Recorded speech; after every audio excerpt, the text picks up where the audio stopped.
Coogs house. Rice has chosen to wear Houston blue in the final Bayou Bucket presently scheduled, but it will be the Coogs handing out blues this Saturday.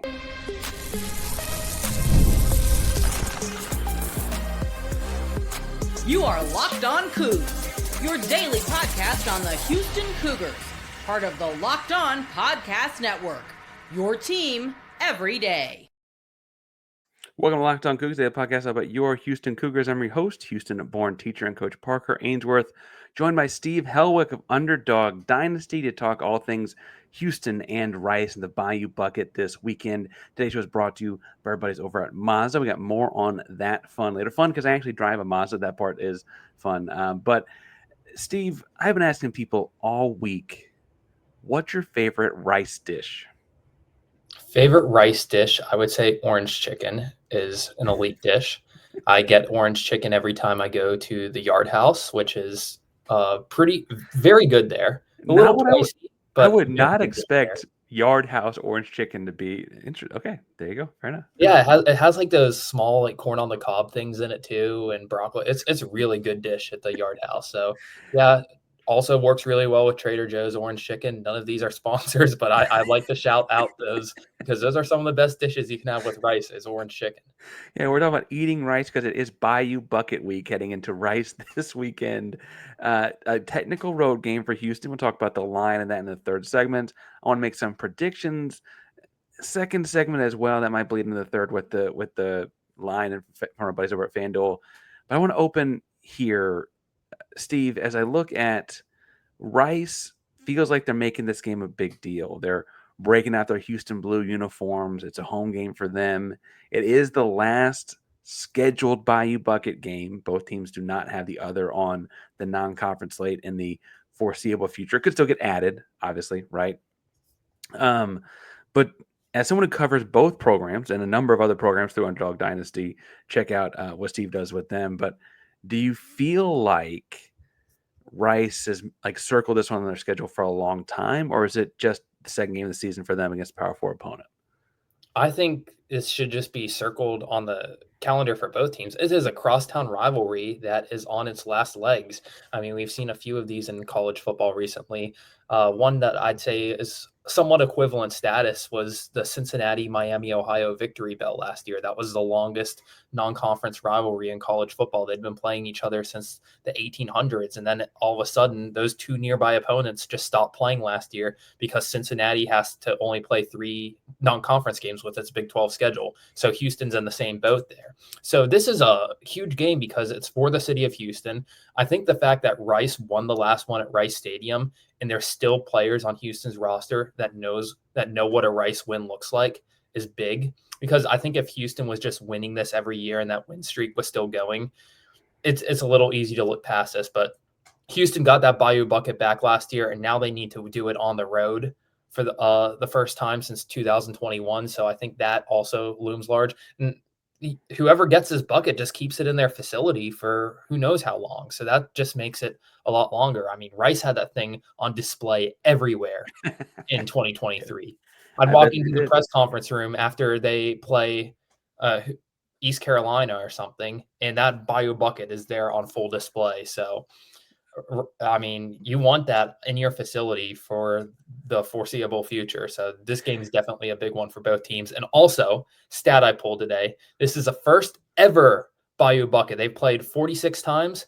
This is the first ever Bayou Bucket where both teams enter the matchup undefeated, and it's not a season opener. I saw you tweet that, and if you were anyone that I had never, if you were just some random Twitter person, I'd have had to double and triple check it because I know you, so I know you looked it up. It just felt like it couldn't be. There's just no way. They always play, in my lifetime, it feels like so early in the year that it feels like there would inevitably be a 2-0, 2-0 kind of situation or something. But that's a truly crazy stat. You mentioned the 2023 game. The 2022 game, Houston won, but it wasn't easy. It involves a fumble recovery for a touchdown late that people kind of forget. Like, it was tense there for a minute. 2022 was 2021 ran away from it. 2018, I'm sorry, blowout. 2017 blowout. 2018 wasn't a blowout. Like, if I have my wrong. I have 45. Yes. No, so 45-27 is the year. It's not 45-27 in like 5 minutes left. I got In my that wrong year game, here. no, in that game, Rice was up double digits in the first half. Rice had their number in the first half in that game, and Houston just came back and had a crazy fourth quarter under De'Ara King. So that one, the score may have said 45-27, but Rice had, I think, maybe a double-digit lead at halftime, at least a touchdown lead at halftime, and Houston just piled it on at the end. Okay, I'm clicking over to win because I may be thinking of 2017 where it's like 38-3, right? But that's my own clicking around. I really though I think what's interesting about this you mentioned is that in the last 2 years that both programs have gone under this rebuild, have headed towards this rebuild, right? And Houston, I guess there was the talk about the recruiting commentary that Dana Holgorsen made later in the 2023 season. But a lot of people put this Rice game as kind of one of those like bullet points as far as like he needs to get out of here because of XYZ. It was kind of it might not have been X at XYZ, but it was Y or Z for a lot of people, right? And Bloom won that game and probably got to stay on as the coach at Rice for another year because of it, right? It's a big win for them. And then, boom! All of a sudden, we're here into with Fritz's second year and Abel's first year there. He's running a brand new offense called the gun option. And I've got lots of opinions on the name gun option, but as someone who studied Rice and Abel a little bit, Steve, what was your impression of the gun option and what Abel's got going there at Rice? Because it is remarkably unique to be doing in 2025. Yes, he calls it the Rice gun choice. It's what he's run at previous schools, and Scott Abel always takes over those academic institutions with low acceptance rates. And that Washington and Lee was one that he took over at the Division III level, excelled there. Davidson, most known for Steph Curry, but they do have a football team, and Scott Abel made them a good football team, turning a perennial loser into a perennial FCS playoff team using this offense. And last year, he led the FCS in rushing with this offense. Finished, I think, third or fourth in fewest turnovers committed, 10th or 11th in scoring offense and total offense.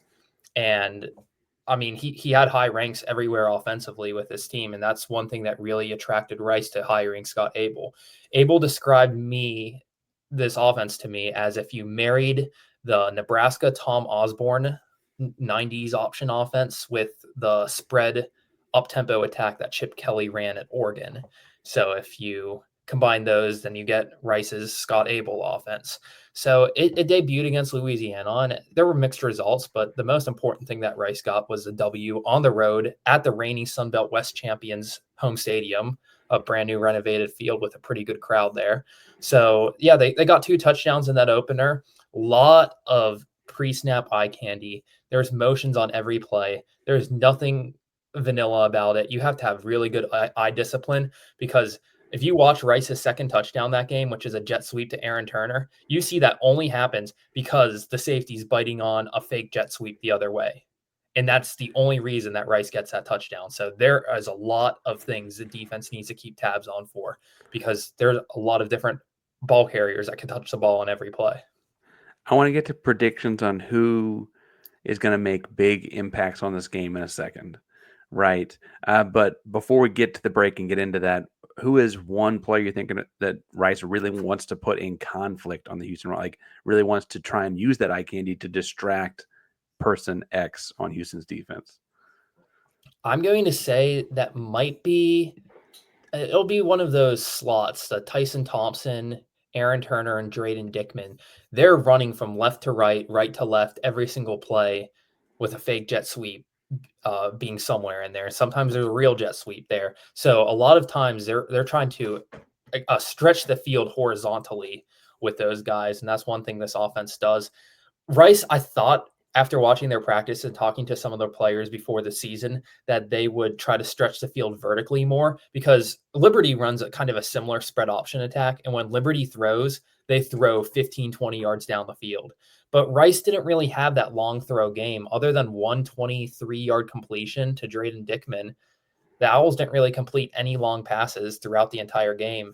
Nobody else other than Dickman on the roster had a catch spanning more than 4 yards. So Rice really hasn't shown the ability to stretch the field vertically yet, but they can stretch it horizontally with all these receivers going in motion. I think they'll try to use the speed, especially of a guy like Tyson Thompson, as kind of something to throw Houston's defense off. Well, and they threw in air quotes 9 passes, but a couple of those where, as you're mentioning, the jet sweep where the ball is like airborne for a half second in a forward kind of way to a sweep. We'll talk about forward passes, putting important matchups in the prediction meter here in just a second. Before we get too far, today's show is brought to you by our buddies over at Upside, because right now, if you are still paying full price for gas, you need to stop leaving money behind, because you can get real cash back every single time you fill up with free Upside app. Download the free Upside app in the App Store, Google Play right now, and start earning cash at the pump today.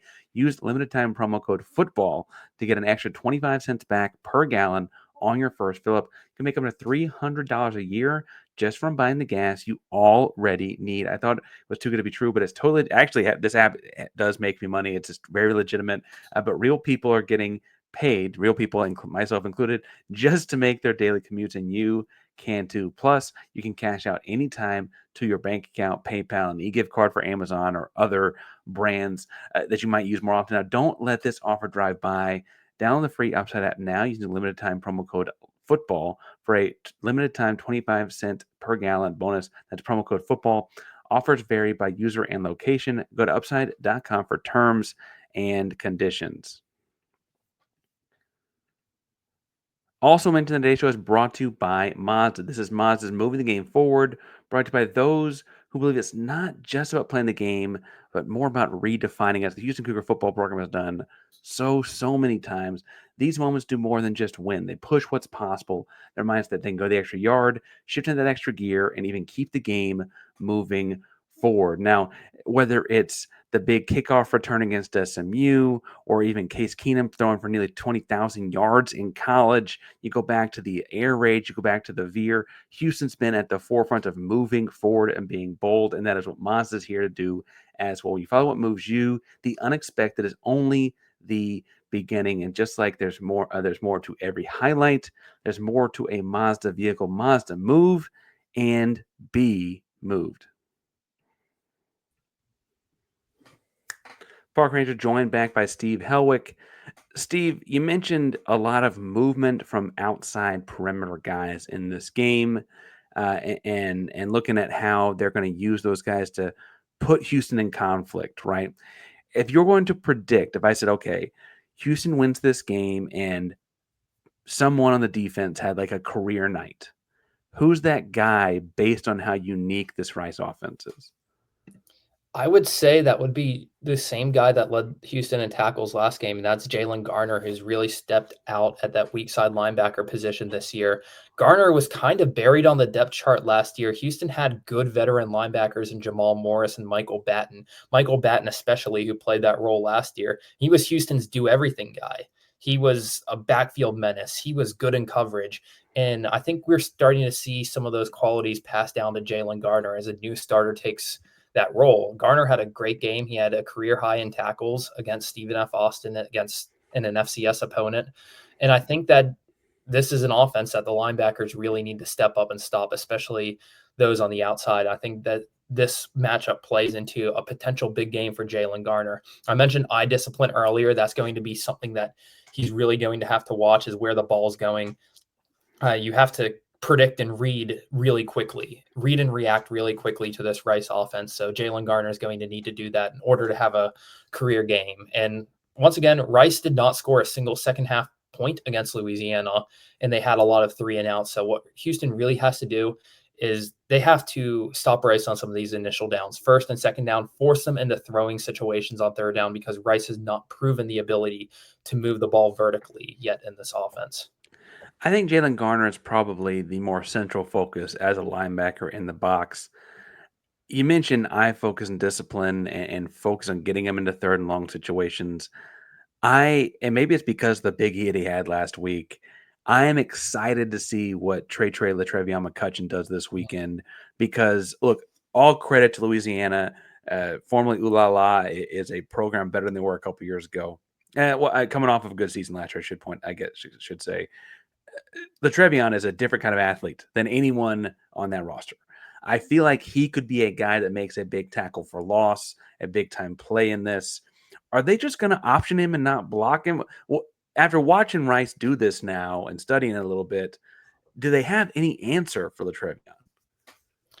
I'm not sure. I mean, Rice does offer some unique blocking schemes where you'll see more guards pulling than previous. You'll see like just more zone blocking than Rice has done in the past. And I think Trey is going to be a tough player to scheme out of this game. I mean, we saw some of those hits that he had against Stephen F. Austin. Houston's defense in general, especially Trey, were just flying around to the ball, it looked like they were playing at a different speed than Stephen F. Austin on the field there. So that was one thing promising about this Houston defense. I think that Houston should be able to generate a lot of stops in this game, and this one's going to go on the lower scoring side, kind of like last year's Bayou Bucket, where Rice didn't score a touchdown until around the final minute of action. But Houston's offense kind of needs to prove more too. We'll probably get to that later. But their defense, they've shown now that I think that they have the potency and the talent and the depth, especially with all these guys in the secondary that are subbing in and out. They're all good hitters. They're all flying to the ball. I think they have that depth to compete in a 60-minute contest against this Rice option. Yeah, with how poorly Rice and how they don't want to throw the football. We hadn't talked a lot about like Mark Stampley, who I thought had a great game last week, or Latrell McCutcheon, or anything like that. But you mentioned the offense, and 27 points, nothing to sneeze at. They had 3 touchdowns to the air. They only had 9 touchdowns to the air all season last year. Even against an FCS opponent, I think it's fair to say that they've gotten better. But you just wrote a feature last week about Connor Wegman and Stephon Boogie Johnson, the connection they've got. That connection did not come to fruition on the football field a whole lot on Saturday. No completions between the two. I only had down 1 target. I think there was a penalty on the play. As you see it, is this going to be a weekend to kind of get that thing going, or are they comfortable with like, hey, let's get everyone involved. We got Colorado the week after. We can focus on this then. I keep trying to debate with myself whether Houston's offensive performance was trying to put nothing on film in that Stephen F. Austin game. I mean, it was a pretty bland vanilla offense from Houston, but also your sheer talent alone should probably get you more than 3 touchdowns on Stephen F. Austin. Instead, they had to punt 7 times. But I do think, you need to get Boogie Johnson definitely more involved. He didn't have a single catch in that game. He was your top wide receiver last year. And also, looking at the wide receiver production right now, let's see. Amari Thomas had 3 catches. Mekhi Muse had 2. Harvey Broussard had 1. You had 6 completions out of 16 to wide receivers. So I do think that the wide receiver room needs more utilization in general.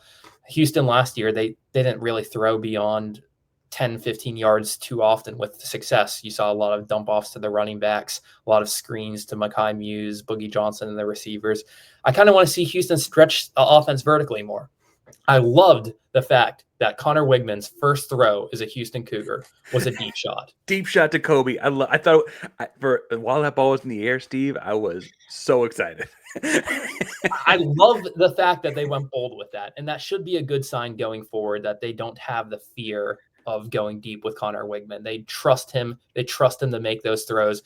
I wish we saw it again that game because he didn't really have any other throws of near that distance for the rest of the game. But I think we might see 1 or 2 of those times this week where he uncorks the old arm and you could see Boogie downfield. You could see Kobe Young, maybe Mekhi Muse getting someone on a go route.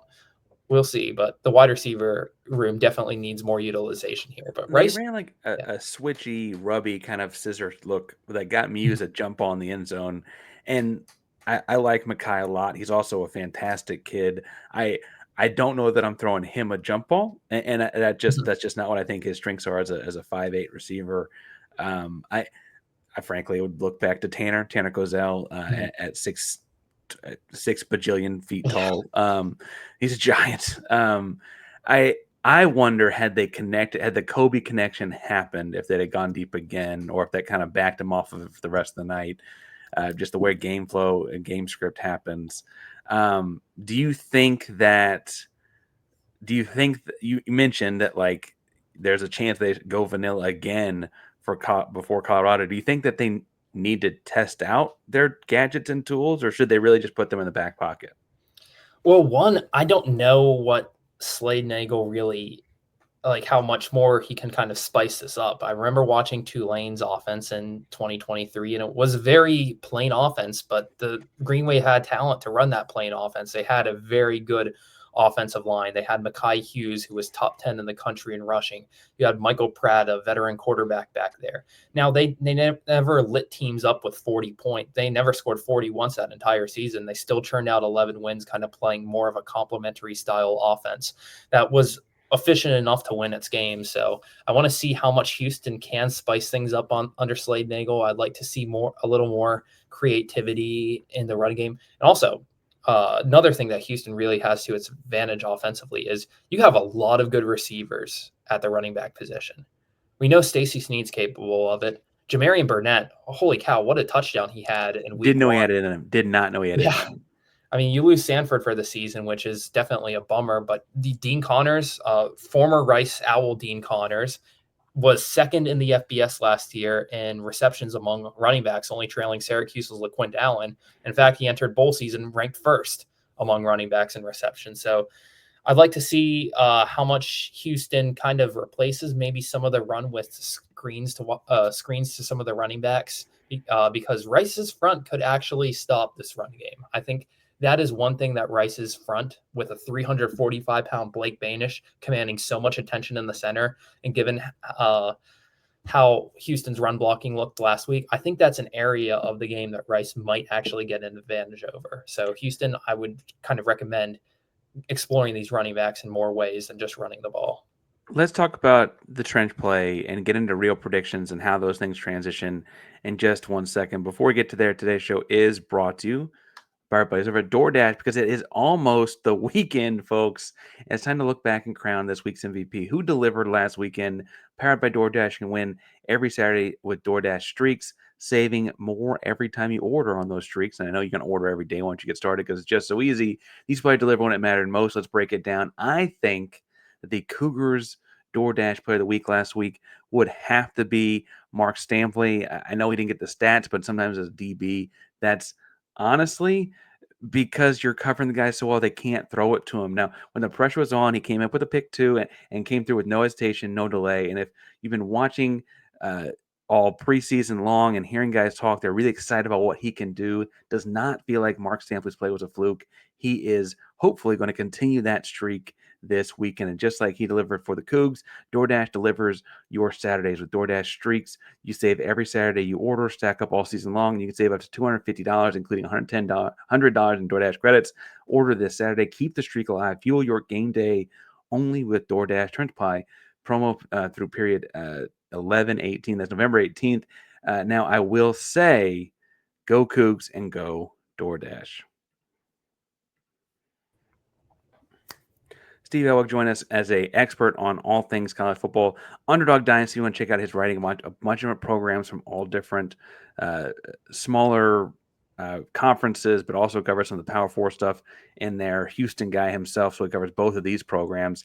And Steve, you mentioned the big interior presence there with the Rice Owls. And I want to say Houston got better along the offensive line, even if they only scored 27 points last weekend. But they have it's Clark Holivet. I'm saying that right? Big guy up front. Anyway, I want to ask, what do you think do you think they have the same kind of advantage this week that they should, being a Power 4 team versus a American team? Or is Rice going to be able to keep it more even in the trenches? I'm not sure. I always I've never used the Power 4 or like any of that label. I mean, look at the UNLV game last year. We were on here panicking about how bad the offensive line was after that one game because UNLV's defense just demolished that offensive line. So I don't really like those labels for that game. But Houston's offensive line certainly a work in progress. Willie Fritz gave them a C grade in his post-game press conference, and they weren't able to, I said, really block for consistent long runs. They weren't able to really put Stephen F. Austin's defense in their place as they should have against an FCS team. And Fritz cited a few things in his post-game press conference of that it's a new group. There's 5 transfers gelling together in their first in-game action at once. A lot of them, guys like Jason Brooks Jr., haven't played for a while. And he did cite one thing that I think might be concerning is the fatigue factor. He said fatigue definitely played a role in that game, and they don't have 3.5-hour practices with a warm-up, with a pregame warm-up between. So the guys weren't really ready to go that long. So that was a good lesson in fatigue for them. So with that fatigue being cited, I wonder how the rotation looks. I know they played some guys in garbage time. It sounds like Willie Fritz is comfortable playing 7 guys. That includes 5 transfers, which kind of make up the main offensive line. And then the 2 returning starters last year, Demetrius Pancake Hunter at center and David Ndukwe at left tackle, who I think will be in more reserve roles for the most part going forward, with Matthew Wyckoff taking the center spot, Mackenzie Agnello taking the right guard spot, and then at left tackle was Alvin Ebasele. So I do think that Houston really needs to figure out its offensive line, find the right group of 5 guys on that line going forward, because Rice's defensive line, it might be the best part of this team. Michael Daly, Joseph Matumbo both played excellent games in that week 1 against Louisiana. Rice managed 3 sacks in that game. They managed, it was 6 tackles for loss. Blake Banish, 340-pound force that commands so much attention in the middle. Veteran presence there. He hopped on a fumble in that game. And Michael Daly, a name I just mentioned a few seconds ago, he batted down a pass at the line of scrimmage to stop a 4th and 10 and seal that win. So Rice's defensive line really ate up Louisiana in that game, and that's something that Houston's offensive line is going to have to prepare for. So you see these teams as fairly comparable, it feels like, so far in a lot of ways. FanDuel, our buddies over at FanDuel, have the line at Houston by 13.5. The over-under sit at 39.5. They feel this is an ugly game that Houston's going to win by roughly 2 scores, right? Because 10 points, right? 10 to 14, somewhere in there. Do you think that that's fair? Do you feel like Houston's doesn't have that big of an advantage?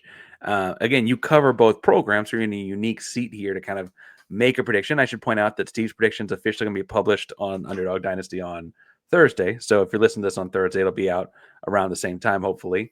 Go check that out as well. But Steve, do you feel like this is something where they're maybe closer than the public realizes? Oh, not to brag, but I've nailed a lot of my week 1 predictions out there that I put on here. So maybe this does hold a lot of weight. So I do love the fact that the over-under is under 40, because I do think that this game is going to be a grinded out, low-scoring game. I think Houston's offense is going to be a lot more challenged than they were against Stephen F. Austin, which isn't a great thing to hear if you're Houston fans, because you punted 7 times. You had, 5 3-and-outs in that game against Stephen F. Austin? It was something around 5 3-and-outs, I think. And yeah, and also you weren't really able to get some of those breakaway runs that you wanted on the ground. I think only just 1 carry more than 20 yards all game, and that was Connor Wegman. So you wanted a little more production out of the running backs. And Connor's run was a scramble and a bad snap at that. Yeah, and that was a nice juke he hit. That was his longest run since 2022. So good to see him healthy again, because he has that mobility when he has full health in him. But back to the spread, I think 13.5 and 39.5 are good spread and over-unders for this game. If you would like a score prediction, I have been leaning on Houston 24, Rice 7 is what I'm leaning on publishing in my preview tomorrow. Last year's Bayou Bucket score was 33-7. I said Rice scored its only touchdown with about a minute left in that game.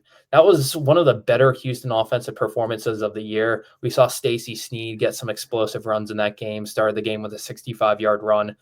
Mekhi Muse had his punt return. Boogie Johnson had a 44-yard reception. Donovan Smith had a 37-yard run. So, yeah, that was Houston's most explosive playmaking game last year. I don't know if we'll see that same level of explosiveness from Houston, because that was quite a bit, but I think you should see a little more than you saw in the Stephen F. Austin game, but they'll still be challenged a lot by Rice's defense. Do you, I know it's super early in the season and there's a rivalry element to this. So I guess the easy answer is yes, but rivalry aside, for just wins, losses, feeling good about the season, is it already a must win for either team? I mean, you're in year 1 of one rebuild, year 2 of the other. I think this is a must win for Houston. I do not think it's a must win for Rice. The fact that Rice beat Louisiana and is 1-0, they're already ahead of schedule, in my opinion. Anything like 2-0 for Rice against Louisiana and Houston, oh my gosh, like that storm the field at Rice Stadium. I mean, that would be incredible for the Owls.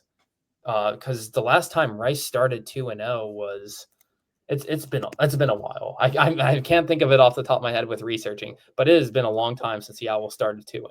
That would be huge, especially doing it against 2 FBS programs and getting an FCS opponent that you can route in week 3. So that would be a big bonus for Rice. I think Rice should be 2-1 at least after 3 weeks. For Houston, this is a must win. You were talking about the Dana Holgerson thing and how one of the main points in his firing was losing to Rice in this 23 game after having such a great momentum week 1 win over UTSA that year. So yeah, I think that Houston needs to prove it can win on the road and show some progress heading into year 2 of the Willie Fritz era and show that they can make that leap this year to become a bowl team, because once you get to the Big 12, it's a grind. Every single game is a grind. It's such a tricky offense to play against. They've been doing it for a couple months now, and you're only, 2 weeks in the season yourself. You did have a little bit longer week, I guess, theoretically, with last week's game being played Thursday, so you got a couple extra days to prepare for this gun choice, triple option-y feeling offense that Rice has. You throw in the rivalry element. It is a road game, but it's only across town. Imagine there's a lot of red in the stands. It's going to be a fun game on Saturday. That's Steve Helwick, Underdog Dynasty. He's previewed it, talked about the players on both sides, as well as go check out all the work he's doing over there. That's at S_Helwick on X. I'm Park Ranger, host of Locked On Coogs, bringing you Houston Cougar news each and every day. So hit subscribe, hit the bell so you know we're live. We'll be bringing you more this afternoon with a Big 12 squad show, and then more on Rice and going into the weekend tomorrow. And we're live post game as well. Locked On Coogs, proud member of the Locked On Podcast Network. That means your team every day. Go Cougs.